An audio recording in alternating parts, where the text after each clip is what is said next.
ابھی 4-5 مہینے پہلے کی بات ہے، اسی سرزمین کرناٹک کے ایک عالم دین جو کہ جامعہ محمدیہ رائے درگ سے ان کی فراغت ہے، اسی مسجد میں چندے کے لیے آئے ہوئے تھے۔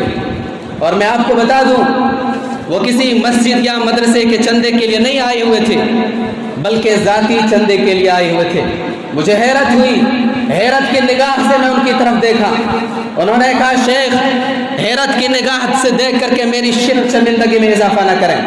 بات دراصل یہ ہے کہ میرے 7 بچے ہیں، میں نے فراغت کے بعد تقریباً 20 سال تک دین کی خدمت کی، 20 سال تک میں نے امامت کی، اور کثیر العیال ہونے کی وجہ سے، بڑی فیملی ہونے کی وجہ سے تنخواہ اتنی ملتی تھی کہ اس میں کچھ بچتا نہیں تھا، جس کی وجہ سے ہم نے ایک اپنا ذاتی مکان تک نہیں بنوا سکا۔ 20 سال سے میں کرائے کے مکان میں رہ رہا ہوں، 20 سال سے میں کرایہ دے دے کر کے تھک گیا ہوں۔ جب مجھ سے اس بات کی امید ختم ہو گئی کہ میں اپنے بچوں کے لیے کچھ کر پاؤں، کچھ ترقی کر پاؤں، تو امامت چھوڑ کر کے ایک چھوٹا سا کاروبار شروع کیا تھا، لیکن لاک ڈاؤن کی وجہ سے کاروبار بند ہو گیا۔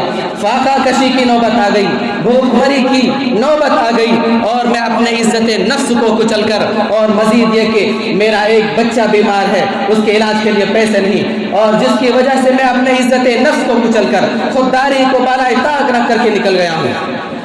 انسان اتنا خوددار ہوتا ہے کہ خود کو اگر تکلیف ہو، بھوک پیاس لگے، کئی روز برداشت کر سکتا ہے، کسی کے سامنے ہاتھ نہیں پھیلا سکتا، لیکن جب بیوی بچوں کی بات آ جائے، اولاد کی بات آ جائے تو انسان تڑپ جاتا ہے۔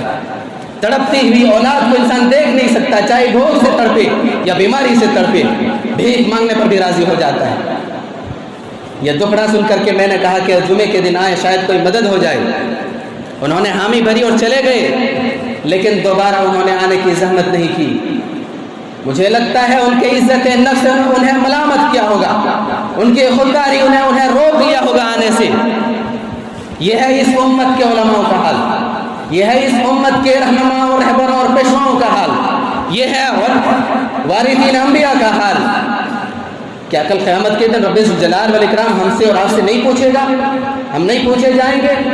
آپ کو کیا لگتا ہے کہ وہ علماء اکرام جنہوں نے دینی تعلیم حاصل کی اور دینی تعلیم حاصل کر کے اس دین کی دنوں رات نشر و اشاعت اور دعوت تبلیغ میں مشغول ہیں، کیا ان کے سامنے دنیا حاصل کرنے کے سارے راستے موجود نہیں تھے؟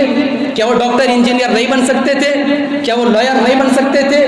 کیا وہ شخص جو 2-2.5 سال کے قلیل عرصے میں حافظ قرآن بن سکتا ہے، سورہ فاتحہ سے لے کر کے سورہ ناس تک ایک ایک آیت اور ایک ایک حرف اپنے سینے میں محفوظ کر سکتا ہے، کیا وہ فزکس اور کیمسٹری کی تعلیم حاصل نہیں کر سکتا؟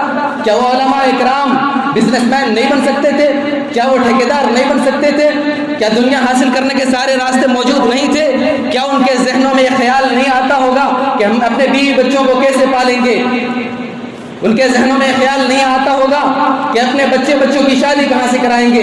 جس طرح سے آج کل کے ماں باپ سوچتے ہیں، کیا یہ خیالات نہیں آتے ہوں گے؟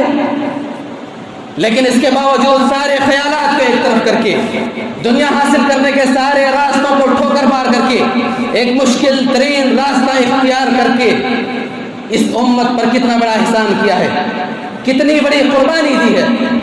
اور میں کہتا ہوں یہ قربانی انہوں نے نہیں دی، یہ قربانی اللہ رب العزت نے انہیں توفیق دی پیش کرنے کی۔ اللہ کی توفیق کے بغیر کوئی چیز ممکن نہیں۔ اللہ ان سے اپنے دین کی خدمت لینا چاہتا تھا۔ من یرد اللہ بخیرا یفقہہ فی الدین، اللہ رب العزت جس کے چاہت بھلائی کا ارادہ رکھتا ہے اسے اپنے دین کی سمجھ اور فہم اور بصیرت عطا کر کے اس سے اپنے دین کی نشر و اشاعت کا کام لے لیتا ہے۔